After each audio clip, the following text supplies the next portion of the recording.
الحمد لله الحنان المنان الذي خلق الإنسان وعلمه البيان، والصلاة والسلام على رسوله سيد الإنس والجان وعلى آله وأصحابه ذوي الخير والإحسان. أما بعد، فأعوذ بالله من الشيطان الرجيم. بسم الله الرحمن الرحيم. وما أرسلنا من رسول إلا ليطاع بإذن الله إلى آخر هذه الآية. صدق الله مولانا العظيم وبلغنا رسوله النبي الأمين المتين المختار الكريم، ونحن على ذلك من الشاهدين والشاكرين والحمد لله رب العالمين. بارگاہ رسالت معاب صلی اللہ تعالی علیہ وسلم میں درود پاک کا ہدیہ پیش کریں. اللہم صل علی سیدنا و مولانا محمد معدن الجود والکرم وآلہ واصحابہ الکرام وابنہ الکریم وبارک وسلم صلاة دائمة سرمدا ابدا. جان ہے عشق مصطفیٰ روز فزوں کرے خدا، جس کو ہو درد کا مزہ ناز دوا اٹھائے کیوں. اے عشق تیرے صدقے جلنے سے چھٹے سستے، اے عشق تیرے صدقے جلنے سے چھٹے سستے. جو آگ بجھا دے گی وہ آگ لگائی ہے.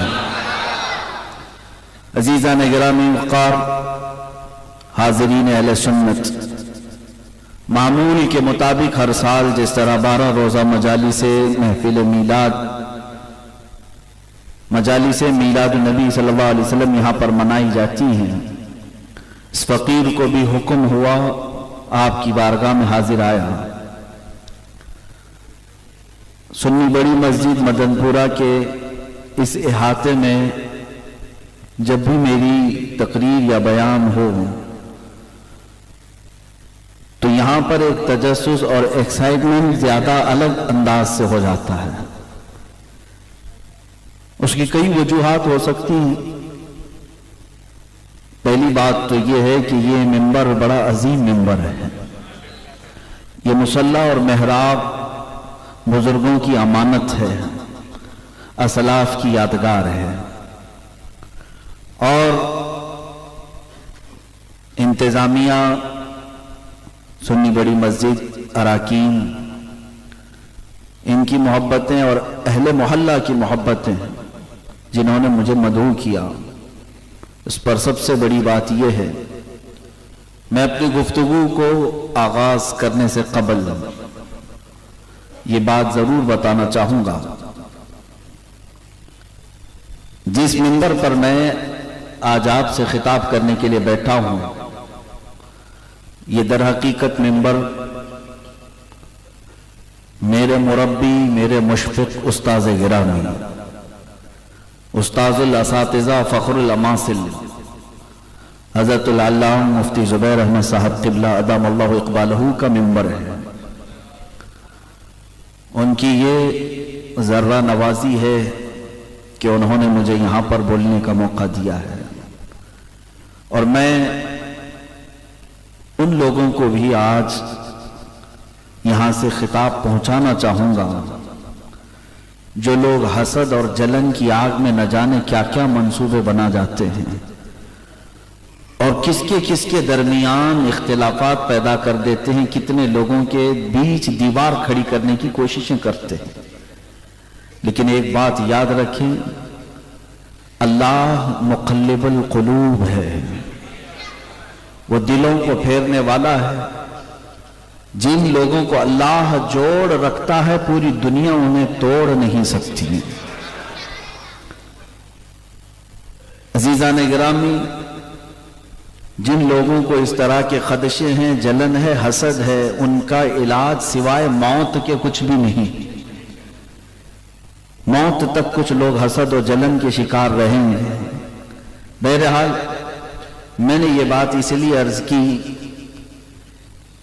کہ آج جس طرح آپ کے سامنے میں حاضر آیا ہوں، یہ حکم کی تعمیل کرنے کے لیے کہ جو استاد گرامی، برادر گرامی حضرت العلامہ مفتی زبیر احمد صاحب قبلہ دام اللہ اقبالہ نے جو مجھے حکم دیا اس حکم کی تعمیل کرنے کے لیے حاضر آیا ہوں، اور یہ بات بھی بتانے کے لیے آیا ہوں کہ آج ہی سے نہیں، بچپن سے لے کر اب تک ہر دن ہر لمحے ہماری زندگی میں اگر کہیں پر بھی کوئی ہماری گاڑی رکتی ہے تو حضرت ہی ہمیں آگے بڑھاتے ہیں۔ میرے لیے ان کی عنایتیں، ان کی شفقتیں اور ان کی تربیت یہ آخری سانس تک قائم رہے گی انشاءاللہ۔ اب میں اپنی گفتگو کو آگے بڑھاتا ہوں۔ مجھے حکم ہوا ہے تحفظ ناموس رسالت اور صحابہ اکرام کا کردار۔ میرے عزیزو، یہ تو ہماری پوری زندگی کا ٹاپک ہے، صرف آج کے ایک دن کا نہیں، میری زندگی کا، بلکہ میں آپ سب کے لیے بھی کہتا ہوں موضوع سخن اگر پوری زندگی کا ہے تو یہ بنا لو جو اعلیٰ حضرت نے بنایا تھا، جس کو میں نے شعر میں پڑھا، جان ہے عشق مصطفیٰ۔ جس طرح انسان کے ساتھ جان لگی ہوئی رہتی ہے، جب تک جان ہے حرکت ہے، جب تک آپ کے جسم میں جان ہے، ہاتھ اٹھ رہا ہے، پیر اٹھ رہا ہے، زبان بول رہی ہے، آنکھ دیکھ رہی ہے، کان سن رہے ہیں، جان ہے آپ کے اندر تو جسم میں حرکت ہے۔ اور فاضل بریلوی امام عشق و محبت نے کیا کہا؟ جس طرح انسان کے اندر جان ہوتی ہے ایسی ہی مومن کے لیے عشق مصطفیٰ جان کی طرح ہے۔ جب تک حضور کی محبت تمہارے اندر موجود ہے تمہارے جسموں کی حرکت نہیں بلکہ تمہارے چہروں کی رونق بھی باقی رہے گی، تمہارے آنکھوں کا نور اور دل کا سرور بھی میرے مصطفیٰ کا ان کا تذکرہ ہے، ان کی محبت ہے۔ اور ہمارے لیے میں آپ کی بات یہ بتا دوں، ہم حضور پاک صلی اللہ تعالی علیہ وسلم کی محبت کا تذکرہ اکثر محفلوں میں کیوں کرتے ہیں؟ الفضل لما شہد به الاعداء، ایک عربی کا مقولہ ہے، فضیلت اس کی جس کی دشمن بھی گواہی دیتے ہوں۔ ہمارے جو دشمن ہیں، جو ہمیں بریلوی کہتے ہیں یا ہم سب کو جس طرح کی وہ تان و تشنیع کرتے ہیں اور دشمنی میں ہمیں بدعتی، گمراہ، نہ جانے کیا کیا کہتے ہیں، ان لوگوں کی زبان سے اگر میں آپ کو بتاؤں جو اہل سنت و جماعت بریلوی طبقے سے سب سے زیادہ نفرت کرنے والے ایک بڑے دانشور نے، ان کے اعتبار سے جو دانشور ہے، ان کا جو بڑا خطیب ہے، وہ اپنے بیان میں کہتا ہے کہ حضور پاک صلی اللہ تعالی علیہ وسلم سے جیسے صحابہ محبت کرتے تھے، اس زمانے میں ویسی محبت اگر کہیں دیکھنا ہے تو بریلویوں میں دیکھو۔ یہ کون کہہ رہا ہے؟ دشمن کہہ رہے ہیں۔ تو ہم نے یہ بات صرف اور صرف اس لیے لی کہ دشمن جس کی عظمت کا اعتراف کرے، یہ تو کمال کی بات ہوتی ہے۔ بعض لوگ اس بات کو بھی نہیں سمجھ پاتے۔ دشمنوں نے اسلام کی بہت ساری باتیں جو بیان کی ہے اس کو لیا جاتا ہے، جیسے اسلام کے متعلق جن لوگوں نے کہا، برنارڈ شاہ نے کہا دنیا کا سب سے اچھا دین اسلام ہے، اس کو کوٹ کر کے بہت ساری جگہوں پر بیان کیا جاتا ہے۔ حضور صلی اللہ علیہ وسلم کی تعریف میں گرو نانک نے کہا ہے، اور کئی ایسے انگریز مفکر ہیں، مدبر ہیں، مورخ ہیں، انہوں نے حضور کے بارے میں لکھا ہے، ان کی بھی چیزوں کو کوٹ کیا جاتا ہے۔ قرآن عظیم کے متعلق بھی کچھ محققین نے جو مسلمان نہیں ہیں، جو عظمتیں اور فضیلتیں بیان کی ہیں، اس کو کوٹ کیا جاتا ہے۔ اس لیے نہیں کیا جاتا کہ ہم ان کی عظمت کے قائل ہیں، اس لیے کیا جاتا ہے کہ دیکھو وہ گمراہ ہو کر کے بھی دین کی تعریف کر رہا ہے۔ ولید بن مغیرہ حضور کا کٹر دشمن ہے، لیکن اس نے جو حضور کی شان میں تعریفی کلمات کہے ہیں وہ آج بھی حدیثوں میں لکھے گئے ہیں۔ ابو جہل نے جو حضور صلی اللہ تعالی علیہ وسلم کے متعلق جملے کہے وہ بھی حدیثوں میں موجود ہے۔ تو یہاں ایک بات میں یہ عرض کروں کہ اگر میں نے کسی گمراہ، بددین، کافر اور مشرک کا کوئی قول نقل کیا ہے میرے آقا کی عظمت بیان کرنے، قرآن کی عظمت یا اسلام کی عظمت بیان کرنے کے لیے، تو اس کا مطلب یہ نہیں کہ میں اس کے عقیدے سے متفق ہوں، بلکہ اس لیے کہ عربی کا مقولہ ہے الفضل لما شہد به الاعداء، فضیلت اس کی ہے جس کی دشمن بھی گواہی دیتے ہیں۔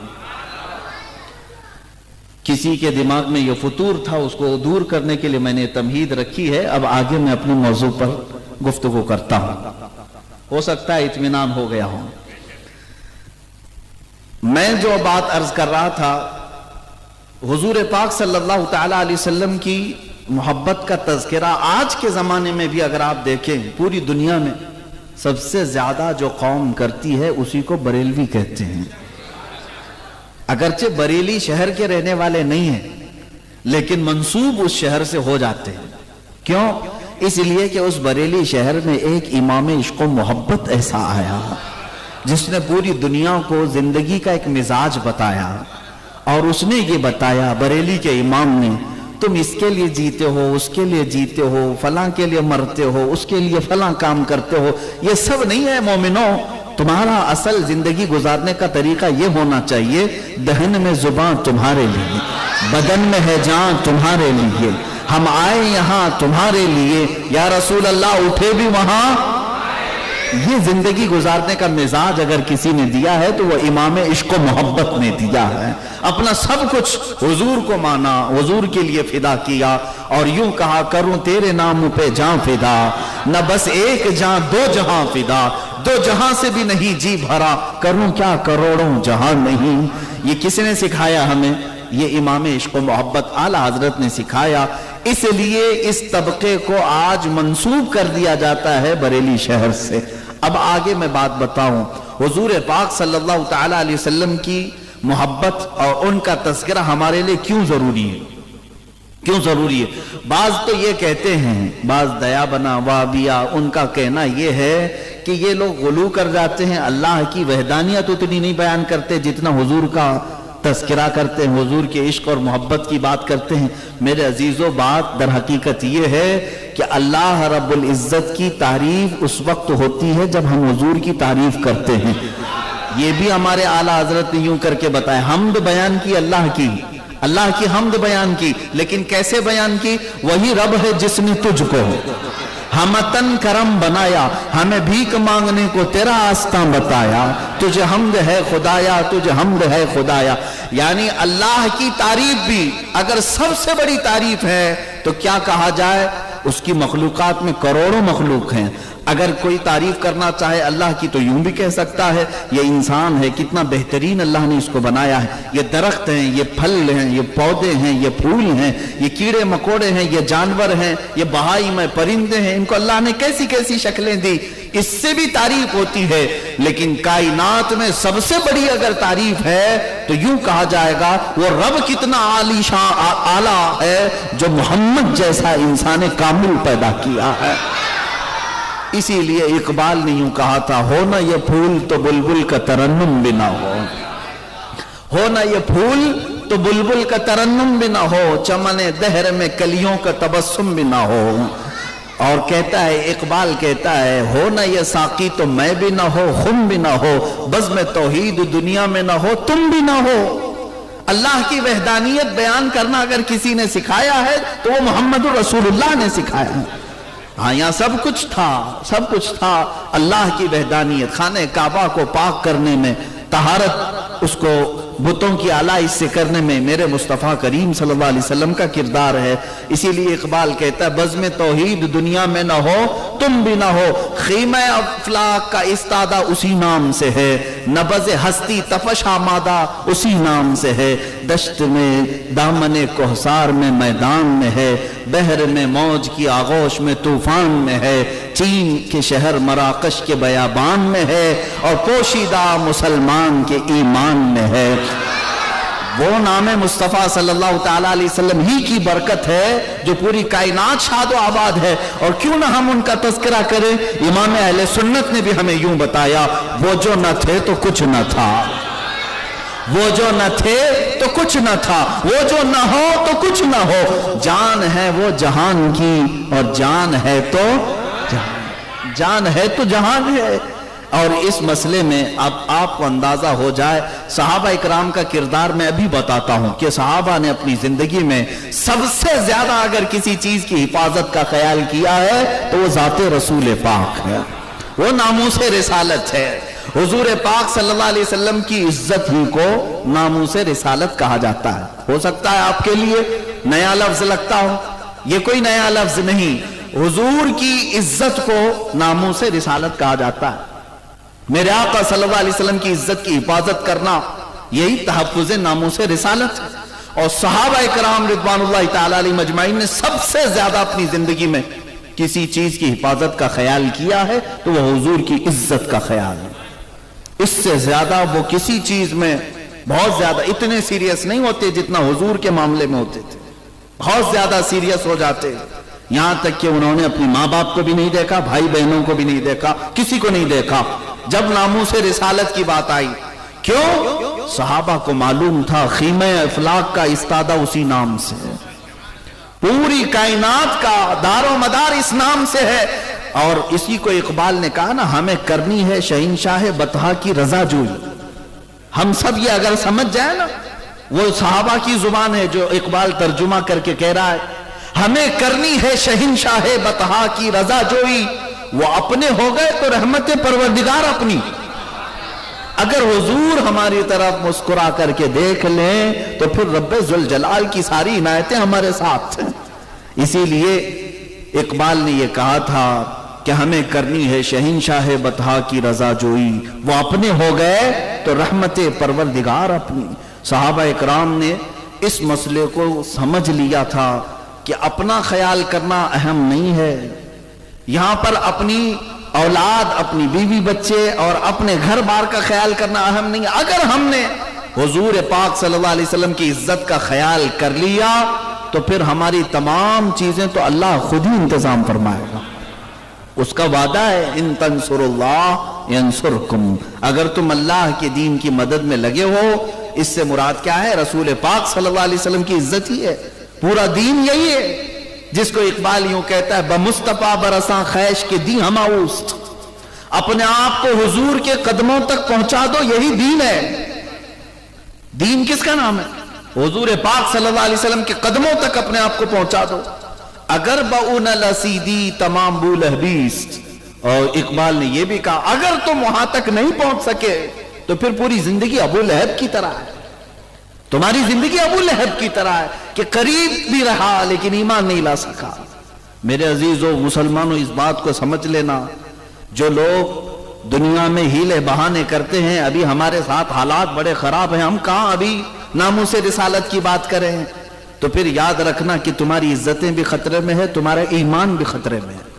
تمہاری عزتیں تو جائیں گی ہی جائیں گی، لیکن ایمان بھی جانے کا ڈر ہے، اندیشہ ہے۔ اسی لیے میں وہ قول یاد کرتا ہوں تو یعنی رونگٹے کھڑے ہو جاتے ہیں۔ علامہ جلال الدین رومی رحمۃ اللہ علیہ فرماتے ہیں، اگر کوئی بندہ ایسا ہے جو دن میں 1,00,000 مرتبہ درود پڑھتا ہو، پہلی بات تو اتنا کوئی ہوگا نہیں، اور اگر پڑھتا ہو کوئی تو کمال کا بندہ ہوگا جو حضور پاک صلی اللہ علیہ وسلم پر دن میں 1,00,000 مرتبہ درود پڑھتا ہو۔ کتنے بڑے کمال کا بندہ ہوگا، کتنی بزرگی کو پہنچا ہوگا۔ لیکن فرماتے ہیں 1,00,000 مرتبہ دن میں درود پڑھنے والا ہے، لیکن اگر زندگی میں کبھی حضور کی کوئی توہین کیا اور یہ خاموش رہتا ہے تو یہ لاکھوں درود اس کے منہ پر مارے جائیں گے، لاکھوں درود اس کے منہ پر مارے جائیں گے، کسی کام کے نہیں۔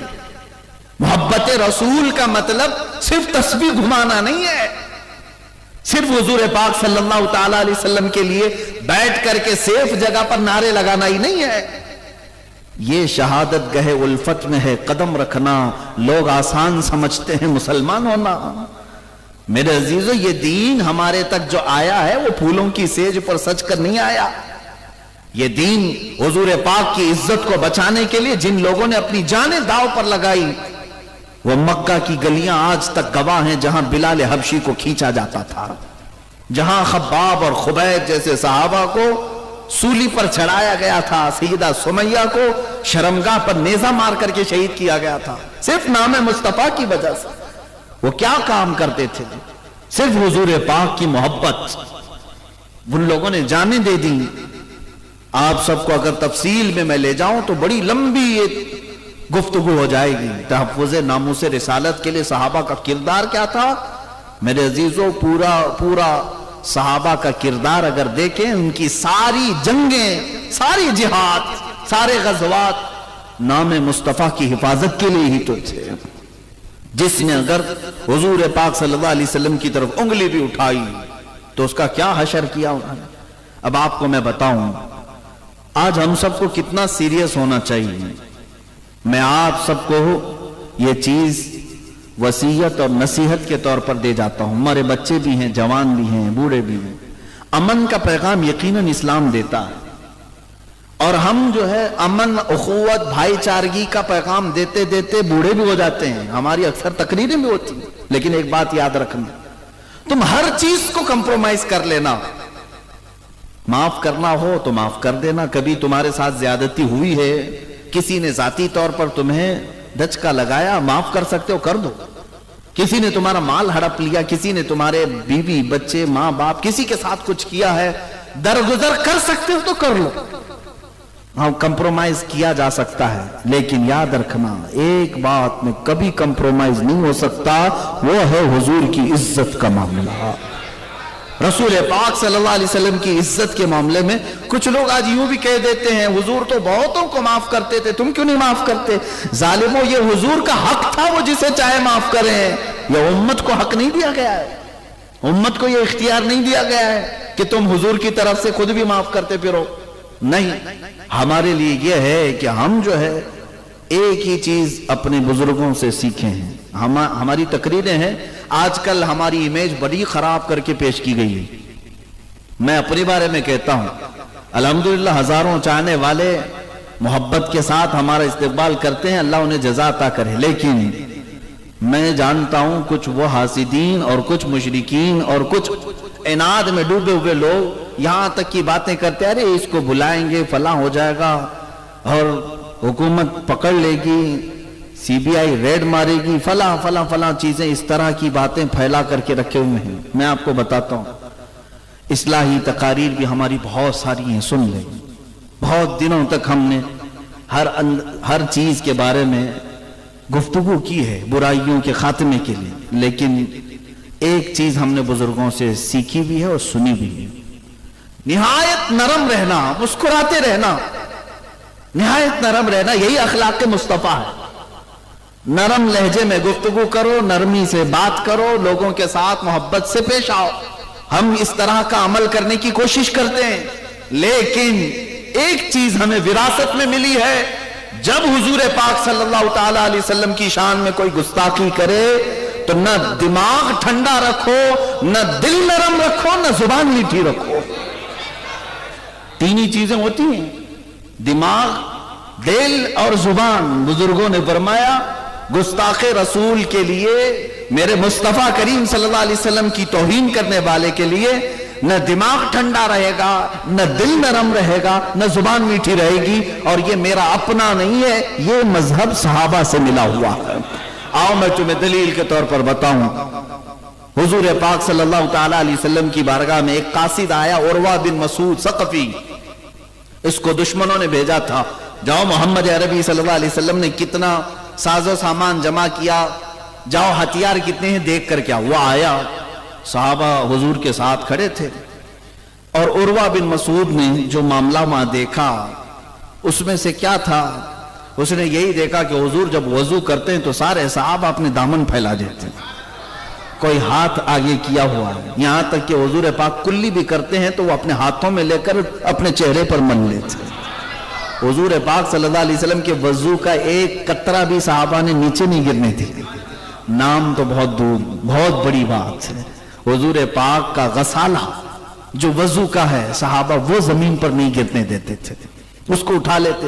عروہ بن مسعود نے جا کر کے اپنے گھرو گھنٹالوں سے کہا تھا، محمد پاک صلی اللہ تعالی علیہ وسلم نے ایسے فرزانے جمع کیے ہیں کہ ان کے کھکار کا تھوک بھی وہ نیچے گرنے نہیں دیتے، ان کا خون کہاں سے گرنے دیں گے، ان کے پاس جو فوج ہے۔ لیکن ایک معاملہ پیش آیا تھا وہاں پر، عرب والے جب بات کرتے تھے تو یوں داڑھی پکڑ کر کے کبھی بات کرتے، داڑھی پر ہاتھ لگا کر کے بات کرتے۔ عروہ بن مسعود جب آیا قاصد بن کر کے، حضور پاک صلی اللہ تعالی علیہ وسلم سے بات کرتے کرتے حضور کی داڑھی کی طرف ہاتھ لگا رہا تھا۔ حضرت ابو بکر صدیق موجود تھے، بغل میں ہی تھے۔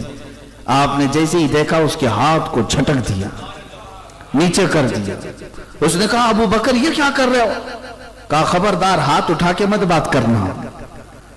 اس نے دوبارہ حضور کی طرف داڑھی کی طرف ہاتھ لگا کر کے بات کرنا چاہا۔ صدیق اکبر نے دوسری بار جھٹکا دے کر کے اس کے ہاتھ کو نیچے کیا اور جلال نے اس کو سخت الفاظ میں کہا اگر اس کے بعد تیرا ہاتھ اٹھا تو تیرے مونڈھے سے یہ ہاتھ الگ ہو جائے گا۔ وہ ہاتھ میں برداشت نہیں کروں گا جو میرے نبی کی طرف اٹھ کر کے بات کرے۔ اور اس کے بعد اس نے کہا یہ تو ہمارے عرب کا دستور ہے، ہم اس طرح سے بات کرتے ہیں۔ حضرت ابو بکر نے کہا وہ اور ہوں گے جن کی داڑھی پر ہاتھ لگا کر بات کرتا ہے، یہ میرے اللہ کا رسول ہے، یہ رسول پاک صلی اللہ علیہ وسلم۔ یہاں بڑے بڑے صحابہ آنکھ اٹھا کر بات نہیں کرتے، تو ہاتھ اٹھا کر کیسے بات کرے؟ میرے عزیزو، صحابہ اکرام رضوان اللہ تعالی علیہ مجمعین نے ان تمام چیزوں کا بھی خیال رکھا ہے۔ کسی دشمن کو وہاں تک پہنچنے دینا تو بہت دور کی بات ہے۔ تحفظ ناموس رسالت جس کو آج کہہ رہے ہیں ہم، یہ آسان لفظ ہے بولنے میں، عمل کرنا اتنا ہی دشوار ہے۔ میں سمجھتا ہوں زندگی کا سب سے کٹھن امتحان تحفظ ناموس رسالت پر چل کے دکھاؤ، سب سے کٹھن امتحان ہے۔ پوری دنیا تمہاری مخالف ہو جائے، پوری دنیا تمہاری دشمن بن جاتی ہے، اس لیے کہ یہ لفظ کوئی جلدی برداشت نہیں کر پاتا۔ حضور پاک کی عزت کی بات کرنے والا دنیا کو زیر و زبر کر دیتا ہے، دنیا کو پتا ہے۔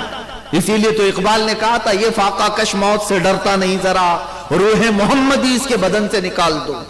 سارے انگریز یہی کہتے ہیں سب کچھ ان کو دے دو، آزادی، ساری آزادی دے دو ان کو، نمازوں کی آزادی، اذانوں کی آزادی، جماعت کی آزادی، ان کو کپڑے پہننے کی آزادی، ٹوپی رکھیں، داڑھی رکھیں، سب کر لیں، عیدگاہ میں نماز پڑھ لیں، لیکن کبھی بھی یہ نظام مصطفیٰ اور نام مصطفیٰ پر مرنے والی باتیں نہ کریں۔ یہ چیز ان کے لیے ڈینجر ہے، اور یہ باتیں اگر کوئی کرتا ہے تو الحمدللہ وہی لوگ کرتے ہیں جن کو اعلیٰ حضرت جیسے امام عشق و محبت کی صحبت ملی۔ میرے عزیزو، اب تحفظ ناموس رسالت کی بات میں کروں۔ حضور پاک صلی اللہ علیہ وسلم کی عزت کے لیے صحابہ کیا کیا کرتے تھے جانتے ہیں آپ؟ ایک صحابی حضرت ابو قتادہ رضی اللہ تعالی، جنگ احد کے موقع پر حالات بڑے شدید ہو گئے تھے، حالات بڑے شدید ہو گئے۔ پہلی جنگ تو بدر ہے، چلے وہاں سے میں بیان کرتا ہوں۔ بدر کی جنگ جو ہوئی اس میں 313 صحابہ آئے تھے حضور پاک صلی اللہ علیہ وسلم کے ساتھ۔ بدر ایک علاقے کا نام ہے، میدان ہے۔ اب میں آپ کو بتاؤں، حضور پاک صلی اللہ تعالی علیہ وسلم کی عزت کی بات ہی تو تھی جو صحابہ نکلے تھے، اور کس طرح سے نکلے ہیں لوگ۔ ان کے پاس کل ملا کر کے پورے 313 کے پاس صرف 2 اونٹ آئے ہیں یا 4 اونٹ آئے ہیں، سب کے پاس تلواریں نہیں، گھوڑے سب کے پاس نہیں، 8 یا 10 گھوڑے ہیں، باقی سب پاپیادہ پیدل چلنے والے۔ آج میں اندازہ کرتا ہوں مدینہ طیبہ سے لے کر بدر جانے کا راستہ 160 کلومیٹر کا ہے، اور بیچ میں کئی پہاڑیاں ہیں، کئی ہزار پہاڑیاں آ جائیں گی، گرم پتھروں والی زمین ہے، بیچوں بیچ کہیں کوئی درخت تک نظر نہیں آتا۔ ہم ہر سال الحمدللہ جب بھی زیارت کا موقع ہوتا ہے جایا کرتے بدر میں، ایسی بس میں بیٹھ کر کے تھکان ہونے لگتی ہے، اور وہ رسول پاک کے فرزان ہیں، پیدل اتنا لمبا سفر کر کے گئے تھے۔ کئی صحابہ ایسے جن کے پیروں میں چپل بھی نہیں تھی۔ یہ وہ صحابہ ہیں جنہوں نے پہاڑوں کو کراس کر دیا اور بدر تک پہنچے۔ پہنچنے کے بعد بھی میرے آقا نے فرمایا تم میں سے اگر کوئی چاہتا ہے واپس پلٹ کر جانا مدینے تو جا سکتا ہے۔ جانتے ہیں اس میں سے حضرت مقداد ایک صحابی ہیں، وہ کیا کہتے ہیں، یا رسول اللہ ہم بنی اسرائیل میں سے نہیں ہیں، جنہوں نے موسیٰ علیہ السلام سے کہا تھا آپ جائیے اور آپ کا رب جائیے لڑائی کیجئے، یا رسول اللہ ہم امت محمدیہ میں ہیں، ہم اپنے خون کا آخری قطرہ بھی پیش کریں گے، واپس پیچھے مڑ کر نہیں دیکھیں گے۔ حضور پاک صلی اللہ علیہ وسلم کے لیے آئے جن کے ہاتھوں میں تلواریں۔ حضرت عکاشہ ایک صحابی ہیں، کہتے ہیں کچھ لوگوں کے پاس تو تلواریں تھی اور کچھ کے پاس ایسی تھی جسے سبزی بھی نہیں کٹتی تھی، لیکن حوصلے بڑے جوان تھے، حوصلے بڑے پرعزم۔ ہاں یا رسول اللہ صلی اللہ علیہ وسلم، خالی ہاتھ آ گیا ہوں، میرے پاس اتنے پیسے بھی نہیں تھے کہ میں کوئی ہتھیار خریدتا، اور یہاں مکہ کے کفار و مشرکین دندناتے ہوئے آئے ہیں۔ حضور پاک نے فرمایا جاؤ کوئی لکڑی ہی لے لو۔ وہ کہتے ہیں کھجور کی ٹہنی کی ایک سوکھی ہوئی لکڑی مجھے ملی، میرے آقا صلی اللہ علیہ وسلم نے اس پر ہاتھ پھیر کر مجھے دیا، میں اسی سے لڑتا رہا اور کئیوں کو اسی سے مارا۔ صحابہ کا یہ حوصلہ تو دیکھیں، انہیں توکل اور یقین ایسا تھا کہ ہم جس کام کے لیے نکلے ہیں اس میں صرف نکلنا ہمارا کام ہے، باقی پورا کرنا یہ اللہ کا ہے، کیونکہ وہ نام مصطفیٰ پر نکلے ہوئے ہیں۔ یہی ہے ناموس رسالت پر نکلنے والے کا توکل ہونا چاہیے، یقین ہو۔ جگہ جگہ اسباب کی کمی، جگہ جگہ دشمنوں کی بہتات، لیکن اللہ ہر گھڑی اس کے ساتھ ہوتا ہے، رب ذوالجلال ان کے ساتھ ہے۔ اسی میدان بدر کا وہ دردناک منظر جب بیان کیا جاتا ہے میرے عزیزو، ایمان تازہ ہوتا ہے۔ دو چھوٹے بچے حضور کی بارگاہ میں آئے، کہا یا رسول اللہ ہمیں بھی لڑنے کی اجازت دی جائے۔ میرے آقا نے فرمایا نہیں، بچوں پر جہاد نہیں، تم اپنے گھر رہو۔ وہ سب دونوں بچے ضد کرنے لگے، 12-13 سال کے تھے یا 15 سال سے کم کی عمر کے تھے۔ اتنی کم عمر میں یہاں تو پب جی میں زندگی گزار رہے ہیں 20-22 سال کے لوگ، پوری راتیں ان کی برباد ہوتی موبائل انٹرنیٹ پر۔ وہ 12-13 سال کے بچے ناموس رسالت کی بات کر رہے تھے، آئے حضور کی بارگاہ میں۔ جب میرے آقا نے منع کیا تو رونے لگے، زور زور سے رونے لگے، اور میرے آقا صلی اللہ علیہ وسلم کی ایک عادت کریمہ کہ کسی کا رونا حضور کو برداشت نہیں ہوتا تھا۔ آپ نے فرمایا جاؤ صفوں میں کھڑے ہو جاؤ۔ وہ صفوں میں کھڑے ہو گئے، کندھے سے کندھا نہیں مل رہا تھا، پتھر اٹھا لائے اس پر کھڑے ہو گئے، اور صحابہ سے ملایا، شانے سے شانہ مل گیا، جانے کا بہانہ مل گیا۔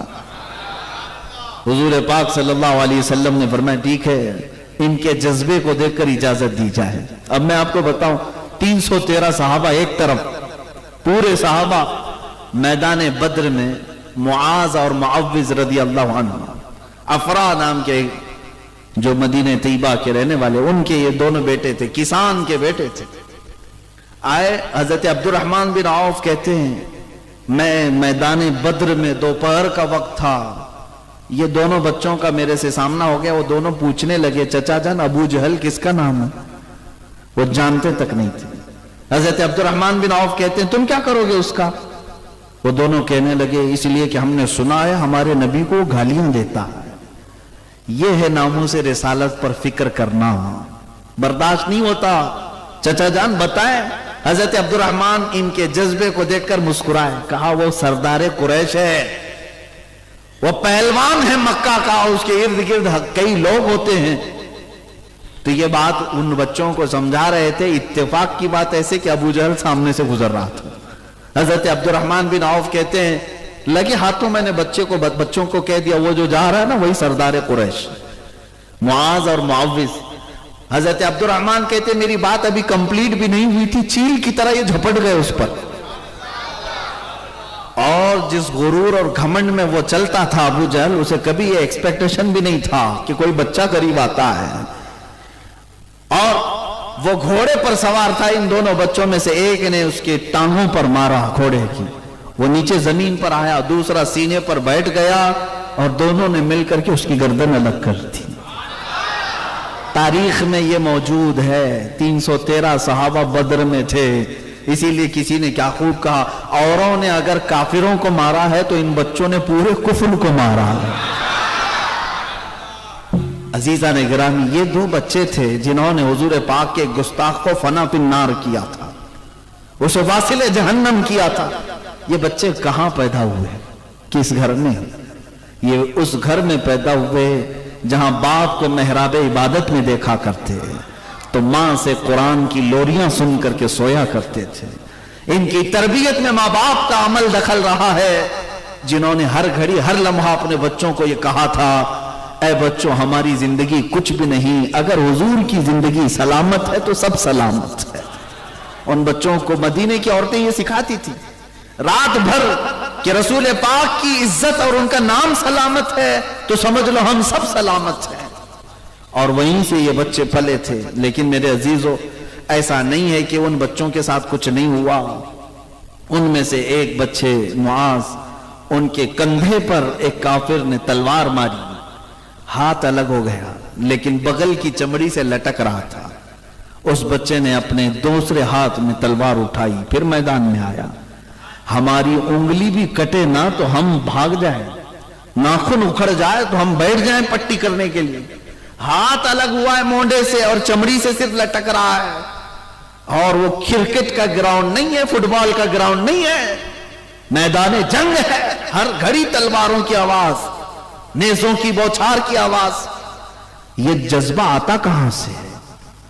یہ جذبہ اسی وقت آتا ہے جب حضور پاک کی محبت میں کوئی فنا ہوتا ہے۔ میرے عزیزو، اس بچے نے دوسرے ہاتھ میں تلوار لی اور میدان میں کودتا رہا۔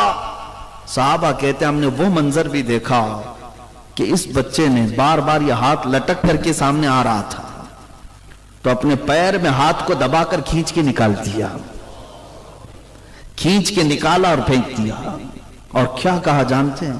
مجھے اس ہاتھ کی ضرورت نہیں جو اللہ کی رضا میں خلل پیدا کر رہا ہو، میرے مصطفیٰ کے لیے لڑنے آیا ہوں، خلل پیدا کر رہا ہوں۔ یہ دونوں بچے اس میدان بدر میں شہید ہوئے، ان کو شہید کیا گیا۔ آج بھی ان کا نام وہاں پر بدر کے میدان میں جلی حرفوں سے لکھا ہوا ہے۔ لاکھوں سلام ان کی تربت پر جن پر ہم سب کی زندگیاں ان کے ناخن تک بھی نہیں پہنچ سکتی۔ یہ ہے تحفظ ناموس رسالت۔ کیا ان کے سامنے جوانی نہیں تھی؟ کیا ان کی کوئی زندگی نہیں تھی؟ وہ کسی کے بیٹے نہیں تھے؟ کیا ان کے باپ نے واویلا کیا، ان کی ماں نے ماتم کیا، میرے دونوں لال چلے گئے؟ نہیں میرے عزیزو، سب لٹ جانے کے بعد بھی وہ صحابہ کہتے فزت برب الکعبہ، کامیاب ہو گئے رب کعبہ کی قسم۔ یہ بدر کا معاملہ تھا۔ آؤ احد کے میدان میں جو صحابہ کا کردار ہے میں بتاؤں، ایک سے ایک کردار تحفظ ناموس رسالت کے لیے۔ صرف اگر کوئی جنگ احد کی پوری تاریخ پڑھ لے، میں سمجھتا ہوں وہ بزدل نہیں ہو سکتا، اور بزدل آدمی کو یہ باتیں سننا بھی نہیں چاہیے اور ایسے بیانات میں بیٹھنا بھی نہیں چاہیے۔ ہاں، جس کے اندر ایمان کا ذرہ بھی باقی ہے وہ میرے مصطفیٰ کے لیے اپنی جان حاضر رکھے۔ بدر کے میدان کے بعد احد کا جو میدان ہے یہ تاریخی ہے اور بہت سخت آزمائش ہے صحابہ کے لیے۔ اب تو تعداد 1000 کے برابر تھی، 1000 کے برابر تعداد تھی مسلمانوں کی، اور ان کی بہت زیادہ تھی۔ لیکن ہوا کیا یہاں پہ؟ معاملہ پلٹ گیا تھا۔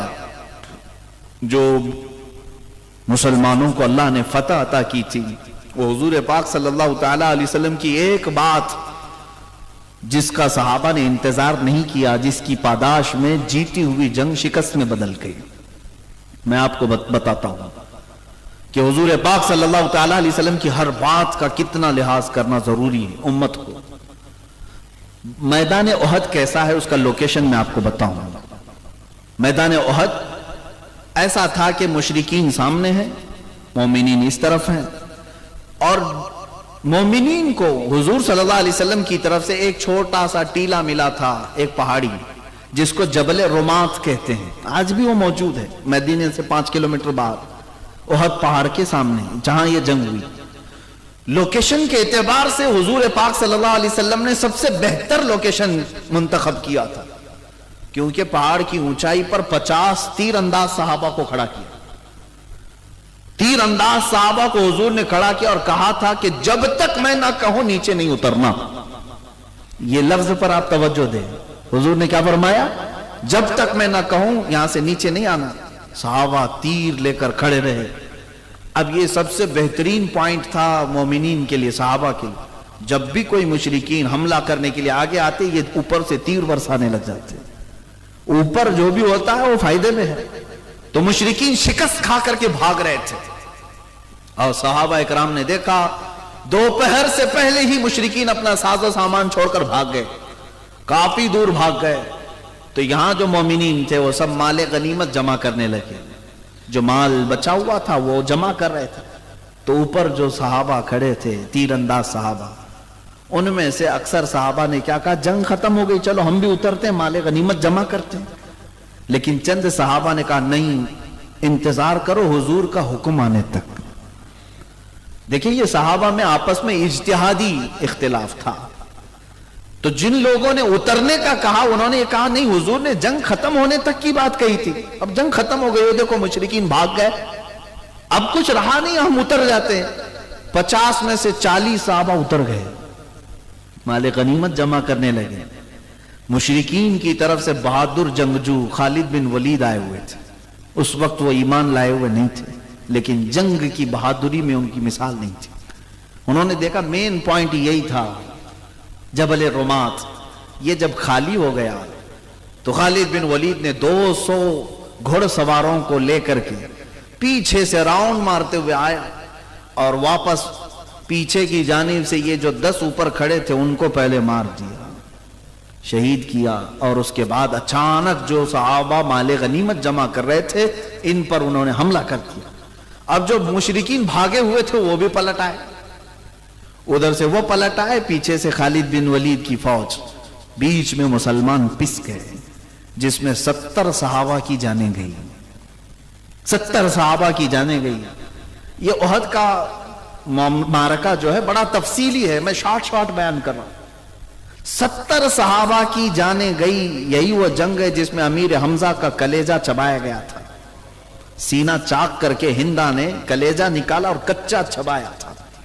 یہی وہ جنگ ہے جس میں حضرت عبداللہ بن جہش صحابی رسول ہیں، جن کی انگلیاں پوری کاٹی گئی، ہونٹ کاٹے گئے، ناک کاٹی گئی، کان کاٹے گئے، دانت توڑے گئے، ایک ایک ٹکڑا کر کے سوئی سے ہار بنایا گیا، پیرو کر کے ایک رسی میں ڈال کر کے ہار بنایا گیا ان کے ٹکڑوں کا، اور مشرکین نے وہ ہار پہن کر کے فخر سے اعلان کیا تھا عبداللہ بن جہش کے گوشت کے ٹکڑے ہیں۔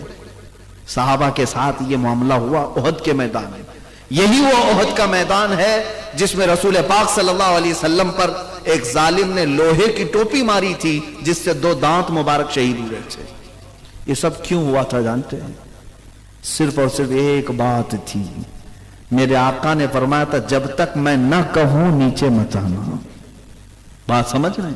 قرآن میں اللہ نے فرمایا، اللہ تبارک و تعالیٰ نے فرمایا فَلْيَحْذَرِ الَّذِينَ يُخَالِفُونَ عَنْ أَمْرِهِ، لوگوں کو چاہیے کہ میرے رسول کے حکم کے خلاف کرنے سے بچیں، ورنہ کیا ہوگا؟ ان تصیبہم فتنہ او یصیبہم عذاب علیم۔ رب تعالیٰ فرماتا ورنہ اللہ تم کو فتنے میں مبتلا کرے گا یا دردناک عذاب میں گرفتار کرے گا۔ یہ 2 چیزیں ہو سکتی ہیں۔ حضور کے بارے میں اگر تم نے خیال نہیں کیا، حضور کی حدیثوں کو ہلکے میں لیا، تو پھر یا تو فتنے میں مبتلا ہوگی امت یا پھر دردناک عذاب میں گرفتار ہوگی۔ ارے وہاں 70 صحابہ کی جانیں گئی، میں کہتا ہوں آج 7 لاکھ جانیں ہماری جا رہی ہوں گی صرف اسی بنیاد پر کہ یہ رسول پاک کے حکم کو اہمیت نہیں دے رہی امت۔ کیا چیخ چیخ کر کے مبلغین اور علماء نہیں بیان کر رہے ہیں آ جاؤ حضور کے طریقے پر؟ یہاں پر منہ پھیر کر کے چل پڑتے ہیں، تو پھر جانے تو جانی ہے نا اپنی۔ حضور کی مخالفت کرنا معمولی بات نہیں، ہزاروں نہیں لاکھوں جانے جائیں گی۔ اب میں آپ کو بات عرض کرتا ہوں، وہاں پر جن صحابہ نے جو کردار ادا کیا وہ بھی تو بیان کرنا ہے۔ چلیں ایک خطا تھی، اجتہادی خطا، جس کی وجہ سے 70 جانیں گئی، لیکن صحابہ میں جو حضور کے لیے تڑپ تھی، جو جانثاری تھی، پوری زندگی کہیں مطالعہ کر کے لاؤ، کسی کے پاس ایسی جانثاری نہیں مل سکتی، نہیں ملے گی۔ مدینے سے ایک خاتون دوڑتی ہوئی آ رہی ہے، بیچ راستے میں اس کو کسی نے کہا بی بی جان تمہارے شوہر شہید ہو گئے۔ وہ کہتی ہے انا للہ و انا الیہ راجعون۔ آگے بڑھی، کسی نے پھر بیچ راستے میں اس خاتون سے کہا تیرے بھائی کا انتقال ہو گیا احد کے میدان میں۔ وہ انا للہ پڑھی آگے بڑھ گئی۔ کسی نے بیچ میں پھر کہا کہ تیرے باپ اور بیٹے بھی شہید ہو گئے۔ عورت کے 4 ہی تو رشتے ہیں اہم، باپ ہے، بیٹا ہے، بھائی ہے اور شوہر ہے۔ اور اس خاتون کے 4تھے آدمی نے جب یہ خبر دی کہ تیرے بھائی کا بھی انتقال ہوا، تیرے باپ کا بھی، وہ جھلا کر کے کہتی ہے اے آنے والوں سب میرے رشتہ داروں کی موت کی خبر دے رہے ہو، ذرا یہ تو بتاؤ محمد رسول اللہ سلامت ہے یا نہیں؟ میرے آقا صلی اللہ تعالی علیہ وسلم کی زندگی کی خبر کیوں نہیں دیتا؟ اللہ اکبر، اپنوں کی کوئی پرواہ نہیں تھی. اور جس آنے والے نے یہ کہا نہیں میرے آقا سلامت ہیں، تو وہ کھل کر کے کہتی ہے اگر میرا چاند سلامت ہے تو میری پوری کائنات سلامت ہے. اس عرب خاتون کو تو دیکھیں، اگر رسول اللہ سلامت ہیں تو میری پوری کائنات سلامت ہے. وہ صحابہ کا ہی تو عقیدہ تھا جس کو بریلی کے امام نے ترجمہ کر کے یہ ہمیں بتایا تھا. ان کا عقیدہ تھا بیٹا گیا ہے تو نام مصطفیٰ پہ گیا ہے، بھائی گیا ہے، باپ گیا ہے، لیکن پھر ہم ان کو یہ یقین تھا کون دیتا ہے دینے کو منہ چاہیے، دینے والا ہے سچا. ہاں ان کے پاس نبی پاک صلی اللہ تعالی علیہ وسلم کی ذات تھی، تو جتنا کچھ جائے میرے مصطفیٰ کریم کی بارگاہ تو وہ ہے جہاں اگر حضرت علی سو جائیں تو سورج کو پلٹایا جا سکتا ہے. تو سورج پلٹ کے آ سکتا ہے تو رشتے کیوں نہیں مل سکتے؟ صحابہ کا عقیدہ تھا، اس لیے سب ان کے نام پر فدا کرتے تھے. ایک اور خاتون کی بات میں کروں، ایک اور خاتون مدینے کی، میدان احد میں آئی دوڑتی ہوئی. جوان بیٹے کا انتقال ہو گیا تھا، جوان بیٹے شہید ہو گئے. یہ تحفظ ناموس رسالت اسی کو کہتے ہیں، سب کچھ لٹا دینا اور پھر کہنا کہ حق تو یہ ہے کہ حق ادا نہ ہوا. وہ خاتون آئی اور حضور کی بارگاہ میں آئی، کہا یا رسول اللہ صلی اللہ علیہ وسلم مجھے خبر ملی ہے کہ میرا بیٹا شہید ہو گیا. آقا کیا مجھے اجازت ہے میرے بیٹے کی لاش دیکھ لوں؟ یہ نہیں کہ ہٹو بھاگو چھوڑو میرا بیٹا کہاں ہے، نہیں، حضور کی بارگاہ میں آ کر پوچھتی ہے یا رسول اللہ اجازت ہے تو میں اپنے لال کو دیکھ لوں؟ میرے آقا نے فرمایا ہاں، وہ لاشوں میں تیرا بیٹا ہوگا، دیکھ لے. وہ خاتون آئی، جیسی ہی اپنے بیٹے کو دیکھتی ہیں، جوان کڑیل جوان بیٹا تھا، شادی نہیں ہوئی تھی. وہ خاتون ماں ہوتی ہے، جبہ ہٹا دیا، اس کی پیٹھ پر ہاتھ پھیرنے لگی. اس کے بعد پھر لاش کو پلٹا دیا، پھر سینے پر ہاتھ پھیرتی ہے، ہاتھ میں خون لگا تو فوراً سجدے میں گر گئی. دعا کرتے ہوئے اللہ کی بارگاہ میں شکر بجا لاتی ہے کہ مولا تو نے میری قبول کر لی. جو قریب کھڑے تھے انہوں نے پوچھا کہ بی بی یہ کیا کرتی ہو؟ بڑی بھی یہ کیا ہے؟ سنو میرے عزیزو، تحفظ ناموس رسالت کہتے کسے؟ وہ خاتون مدینہ کہتی ہیں جب میرے آقا صلی اللہ تعالی علیہ وسلم کے لیے سارا مدینہ نکل کر جا رہا تھا حضور کے ساتھ، میں نے اپنے جوان لال سے کہا تھا کہ بیٹا جا، آج تیرا وقت آ چکا، میں نے آج کے لیے تجھے پالا تھا، حضور کی عزت کی بات ہے، جا. جب میرا بیٹا جانے لگا تو جانتے ہو میں نے اس کو ایک وصیت کی تھی. اللہ اللہ، میں پڑھتا ہوں تو آنکھیں بھیگ جاتی ہیں. وہ خاتون مدینہ ہے، کہتی ہے میں نے اپنے بیٹے سے یہ وصیت کی تھی کہ بیٹا میدان میں جمے رہنا، اگر کبھی دشمن بھاری پڑ گئے، غالب آنے لگ گئے حضور کے اوپر یا حضور کے ساتھیوں پر، خبردار پیٹ پھیر کر بھاگنا نہیں، اور اگر تو بھاگتے ہوئے مارا گیا تو میں اپنا دودھ بھی معاف نہیں کروں گی. اس خاتون نے اس سے کہا تھا میں اپنا دودھ معاف نہیں کروں گی اگر تو بھاگتے ہوئے مارا گیا تو خاتون کہتی ہے جب مجھے یہ اطلاع ملی کہ میرا بیٹا شہید ہوا، سب سے پہلے میں یہی دیکھنے آئی ہوں. میں میدان میں آئی اور اپنے بیٹے کا جبہ ہٹا کر میں نے پیٹھ پر ہاتھ پھیر کر دیکھا کہ کہیں بھاگتے ہوئے پیچھے سے تو نہیں مارا گیا، اور پھر جب مجھے پیٹھ پر کوئی زخم نہیں ملا، پلٹ کر دیکھا، میں شکر اس لیے ادا کی کہ سارے زخم میرے بیٹے نے سینے پر لیے، وہ سامنے سے لڑ کر کے سامنے سے زخم کھا کر کے مرا ہے. اس بات پر میں مولا کا شکر بجا لائی کہ مولا تو نے میری قبول کر لی. وہ مائیں تھی جن کی تربت پر مولا لاکھوں سلام نازل کرے. یہاں ہمارے حالات ایسے ہیں کہ ماں اور بہنیں ہاتھوں اور پیروں کی بیڑیاں بن جاتی ہیں. بیٹا کہاں جا رہا ہے؟ حالات خراب ہیں، یہ مولوی صاحب کے چکر میں مت پڑنا، ارے یہ تو ایسے بھڑکاتے رہتے ہیں، یہ بولتے رہتے ہیں، ان کے پیچھے جائے گا، تیری بھی زندگی خراب ہو جائے گی، تیرا کریئر تباہ ہو جائے گا، فیوچر برباد ہو جائے گا. میں ان عورتوں سے کہتا ہوں سنبھال کر کے رکھ لو ان بیٹوں کو.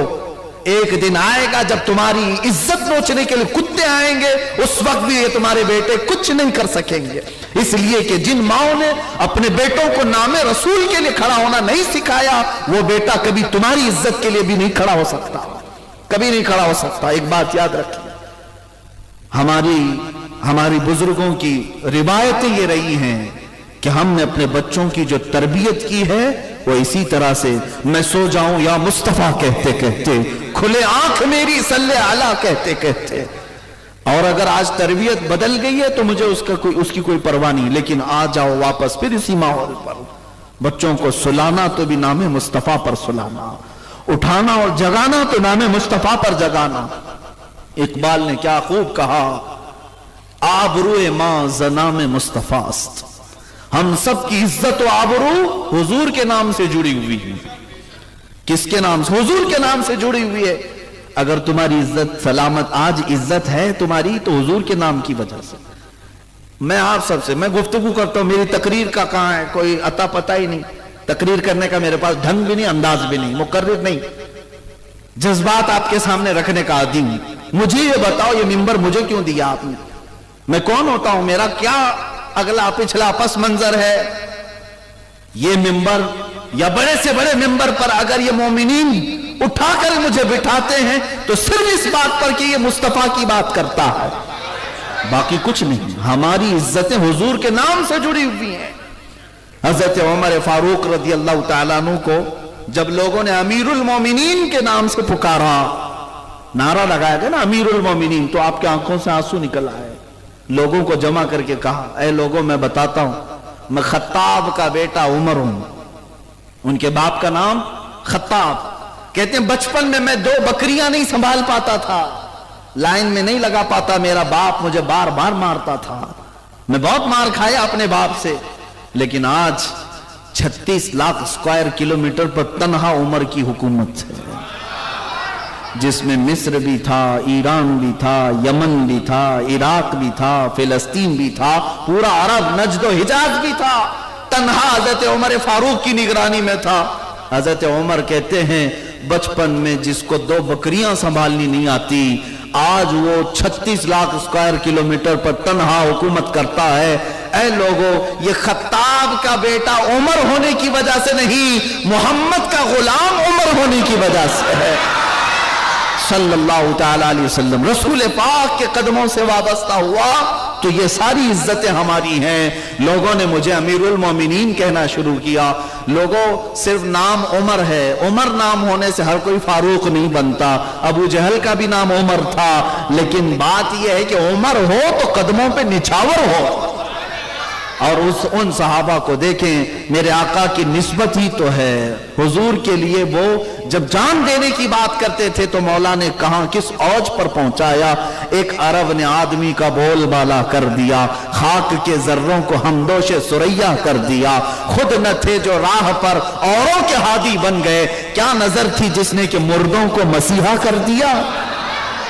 میرے آقا صلی اللہ تعالیٰ علیہ وسلم کی عنایتوں نے انہیں کہاں پہنچایا۔ عزیزان گرامی، ان خواتین کی بات میں کر رہا تھا جو اپنے لال اور اپنے بیٹوں کی شہادت پر بھی ماتم نہیں کرتی، بلکہ یوں کہتی، مولا میری زندگی وصول ہو گئی، میرا بیٹا تیرے حبیب کے نام پر کام آ گیا۔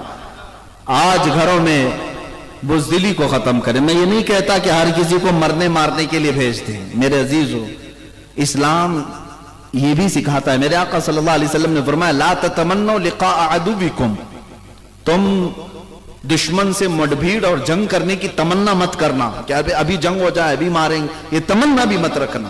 جنگوں میں سوائے نقصان کے کیا ہوتا ہے؟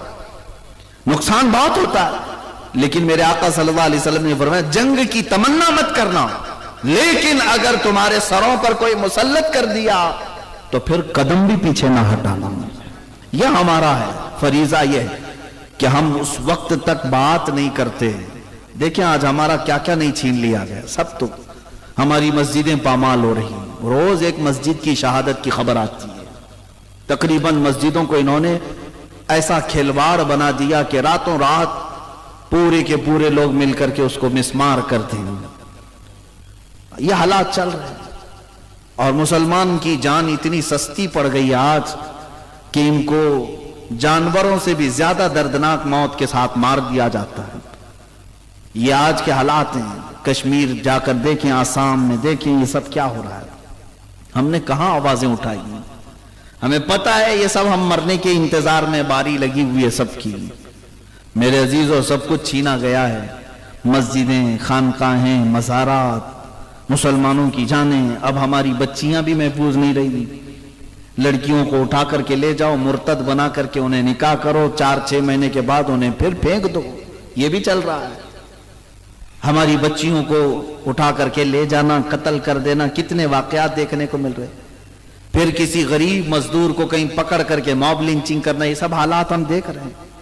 ہمیں پتا ہے ہم کس قسم پرسی کے عالم میں گزر رہے ہیں، لیکن ان سب کا جو اصل سبب ہے وہ ایک ہی ہے۔ ان کے جو ہم غلام تھے، خلق کے پیشوا رہے۔ ان کے جو ہم غلام تھے، خلق کے پیشوا رہے، ان سے پھرے، جہاں پھرا پھر آئی کمی وقار میں۔ یہ جو سبب ہے نا حضور سے پھرنے کی وجہ ہے۔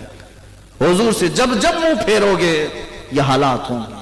کتوں کو ہمارے اوپر مسلط کر دیا جائے گا، وہ نوچتے ہوئے بھونکتے ہوئے تمہارے سب کے چھتڑے اڑائیں گے۔ یہ آج حالات اسی وجہ سے۔ اور ظالموں کو سروں پر اس لیے بھی مسلط کیا جاتا ہے کہ تم سیدھے راستے پر آ جاؤ۔ جب بکریاں بہک جاتی ہیں تو کتے انہیں بھونک بھونک کر کے راستے پر لاتے ہیں۔ آج تمہارے اوپر بھی اسی طرح کے حالات آئے۔ اب ہونا یہ چاہیے کہ ہوش کے ناخن لیں اور اصل زندگی کا مقصد سمجھ لیں۔ مسلمانوں کی زندگی کا مقصد اور سبب یہی ہے جو تاج شریعہ بدر طریقہ رحمت اللہ تعالی علیہ نے اپنے کلام میں فرمایا، زندگی یہ نہیں کسی کے لیے، زندگی ہے نبی کی، نبی کے لیے۔ نہ سمجھ مرتے ہیں زندگی کے لیے، ارے جینا مرنا ہے سب کچھ نبی کے لیے۔ یہ سمجھ جاؤ، حضور پاک صلی اللہ تعالی علیہ وسلم کے لیے تمہیں امانت کے طور پر یہ سب چیزیں دی گئی، اس دن پھر تم عزت کو بھی پالو گے۔ ہاں، اب حالات جو صحابہ کے ہوئے ہیں وہ وقتی طور پر ہوئے۔ ایک بات یاد رکھنا، میں حضور پاک صلی اللہ تعالی علیہ وسلم کی عزت کے لیے جو بھی میدان میں کھڑا رہے حفاظت کی بات کرے گا، اس کو دنیا مار تو سکتی ہے لیکن مردہ نہیں کر سکتی۔ توجہ ہے؟ ہاں، ایک بات یاد رکھیں، تحفظ ناموس رسالت کے مشن پر کوئی آ گیا، دنیا ساری طاقت جھونک کر کے اسے مار تو سکتی ہے، مردہ کبھی نہیں کر سکتی۔ اس لیے کہ ہم نے دیکھا یزید نے مارا تھا لیکن حسین کو مردہ کبھی نہیں کر سکا۔ مردہ ہونا اور ہے، مار دینا اور ہے۔ ہمارے ہاں تو عقیدہ یہ ہے، اسلام زندہ ہوتا ہے ہر کربلا کے بعد۔ جس دن ہماری گردنیں کٹی جائیں گی، مر تو جائیں گے لیکن ان کو مردہ نہیں کہا جائے گا، مردہ نہیں ہے۔ اللہ ان کی حیات کی بشارت قرآن میں دے رہا ہے۔ عزیزان گرامی وقار، صحابہ کے کردار میں 2 مثالیں اور رکھ دیتا ہوں۔ حضرت خواتین کی بھی کردار ہے۔ سیدہ بی بی سمیہ رضی اللہ تعالیٰ عنہ، یہ گھر گھر جاتی تھی پیغام مصطفیٰ لے کر کے۔ یہ مکہ کی گلیوں میں جب ابھی زندگی بڑی کٹھن تھی، کھل کر کے نماز نہیں پڑھ سکتے تھے، اس وقت کی بات ہے، حضرت سیدہ سمیہ مشرکین کے گھروں میں جاتی اور حضور کی محبت انہیں پلا کر کے آتی تھی۔ یہ بات کبھی ان کو برداشت نہیں ہوتی۔ ابو جہل نے ایک مرتبہ حضرت سمیہ کو گرفتار کروایا اور بیچ چوراہے میں ان کو گھوڑے کے پیروں سے باندھا گیا۔ ان کے دونوں ہاتھ آگے سے، ان کے پیر پیچھے کے پیروں سے گھوڑے کے باندھ کر گھوڑے کو دوڑایا گیا۔ گھوڑا دوڑتا تھا، ان کی ہڈیاں سرکتی تھیں، ان کی ہڈیاں توڑ دی گئیں اور اس کے بعد ان کی شرمگاہ پر نیزہ مار کر انہیں شہید کیا گیا۔ دردناک شہادت۔ اور اسلام میں شہادت پانے والی سب سے پہلی خاتون سیدہ سمیہ کس نام پر ماری گئی؟ نام مصطفیٰ پر، حضور کی عزت پر۔ اور حضرت یاسر جو حضرت سمیہ کے شوہر تھے، ان کا حال یہ تھا کہ ان کو مشرکین پکڑ کر کے کوئلے جلا کر اس میں الٹا لٹا دیتے تھے۔ میرے آقا صلی اللہ علیہ وسلم سامنے سے گزر رہے تھے اور میرے آقا نے یہ جملہ بھی فرمایا، یا نارو کونی بردن و سلامن علی یاسر، جو اللہ نے فرمایا تھا اے آگ ٹھنڈی ہو جائے ابراہیم پر، میرے آقا نے حضرت یاسر کے لیے کہا تھا اے آگ ٹھنڈی ہو جا میرے یاسر پر. وہ حالات بھی صحابہ کے تھے, حضور سامنے ہوتے اور ان کے چہتے دیوانے آگ پر بھی لیٹ جایا کرتے. لیکن بات ایسی تھی کہ حضرت خبیب ابن عدی ایک صحابی, ان کو پکڑ کر کے مشرکین نے پکڑ سے ناخن کھینچ دیے, کو ایک کھمبے سے باندھ دیا. مکہ کے اوباش اور بدماش لڑکوں سے کہا پتھر مارو اس کو, پتھر مارتے رہے. حضرت خباب اسی طرح سے مارے گئے. ان میں سے ایک صحابی سے مشرکین نے یہ کہا تھا کیا یہ اچھا ہوتا تمہاری جگہ محمد ہوتے اور تم آرام سے لیٹے ہوتے. اس صحابی کو جلا لایا. اس وقت انہوں نے کہا, کچھ عربی کے اشعار بھی ہیں جو شعر کہے تھے انہوں نے اپنی موت سے پہلے. وہ کہتے ہیں کہ خبردار, تم کہتے ہو اس جگہ محمد ہوتے, میں ابھی اپنے جسم کی 1000 ٹکڑے برداشت کر سکتا ہوں, لیکن مصطفیٰ کے تلووں میں کانٹا چبھے یہ بھی مجھے گوارا نہیں. وہ صحابہ تھے. یہ تحفظ ناموس رسالت ہے. میرے عزیزو, یہاں صرف اور صرف اگر ہم بات کریں نعروں کی یا دکھاوا کریں تو یاد رکھو قیامت کے دن اس کا بھی حساب ہونا ہے. اور اگر دل کی گہرائیوں کے ساتھ اور اخلاص کے ساتھ بات کرو گے انشاءاللہ دنیا میں بھی اس کی جزا ہے اور آخرت میں بھی جزا ہے. اور ایک بات یاد رکھ لینا, پھونکوں سے یہ چراغ بجھائے نہیں جا سکتے. حضور کا نام سلامت کل بھی تھا, آج بھی اور رہے گا. تمہارا امتحان ہے, اگر تم اس میں حصہ لے لیا تو تم بھی جو ہے ہمیشہ کے لیے تمہارا نام زندہ رہ جائے گا. ورنہ ہزاروں لاکھوں ہمارے جیسے آتے رہیں گے جاتے رہیں گے, حضور کے نام کا کچھ فرق نہیں پڑنے والا. تو گھٹائے سے کسی کے نہ گھٹا ہے نہ گھٹے گا. یا رسول اللہ, جب بڑھائے تجھے اللہ تعالیٰ تیرا, مٹ گئے مٹتے ہیں مٹ جائیں گے آدھا تیرے, نہ مٹا ہے نہ مٹے گا کبھی چرچا تیرا. حضور پاک صلی اللہ تعالیٰ علیہ وسلم کے چرچے کو اللہ نے قرآن میں فرمایا وَرَفَعْنَا لَكَ ذِكْرَكَ, ہم نے تمہارا ذکر بہت بلند کر دیا. ہونا کچھ نہیں ہے, پوری دنیا کو مل کر کے بھی کچھ نہیں کر سکے گی, لیکن امتحان ہوگا مومنین کا, مسلمانوں کا امتحان ہوگا. تم کیا کر رہے تھے سوال تو ہوگا. حضور کی عزت پر جب بات آئی تم کیا کر رہے تھے یہ سوال آئے گا. اور اگر تم نے کچھ کیا تھا تو تمہیں اجر سے نوازا جائے گا, اور نہیں کیے تھے تو تمہیں بھی اس طرح بزدلوں میں اٹھایا جائے گا. میرے عزیزو, حضرت امام مالک نے تو یہ بات کہی کہ امت اگر حضور کی گالیاں سن کر خاموش رہتی ہے تو اسے زمین میں دھس جانا چاہیے, زمین میں دھس جانا چاہیے. اب سنیں حضور پاک صلی اللہ تعالی علیہ وسلم کے نام پر جن لوگوں نے اپنی جانیں دیں, اور کردار ان صحابہ کا ایسا ہے کہ ایک بڑی لمبی طویل گفتگو ہے. آپ کو پتا ہے مدینہ طیبہ میں ایک شادی ہوئی, آج دوپہر میں شادی ہوئی, دولہا اپنی دلہن کو لے کر رات میں اپنے گھر آیا ہے.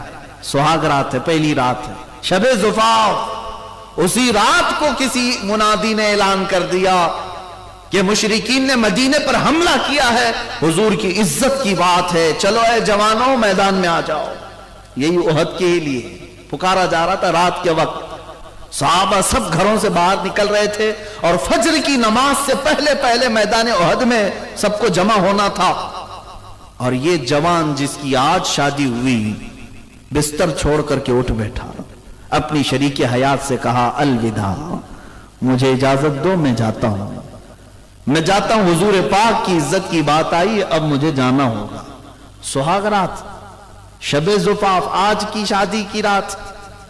خاتون سے کہا اگر تم چاہو تو مجھ سے طلاق لے لو, عدت کے بعد کسی اور سے نکاح کر لینا, یا چاہو تو انتظار کرو. خاتون نے کیا کہا, نہ میرے شریک حیات آپ جائیں, میں خوشی خوشی بھیجتی ہوں. آپ کسی اور کام کے لیے نہیں جا رہے, نام مصطفیٰ پر جا رہے ہیں, عزت رسول کے لیے جا رہے ہیں, آپ جائیں. پہلی رات کی دلہن یہ کہتی ہے, اور طلاق کی بات کر رہے ہیں آپ. خبردار, آپ طلاق کی بات نہ کرنا, دنیا کی زندگی میں تو آپ نے مجھے شریک بنا ہی لیا, آخرت میں کیوں الگ کرتے. اے میرے سرتاج, اے میرے شریک حیات, جائیں.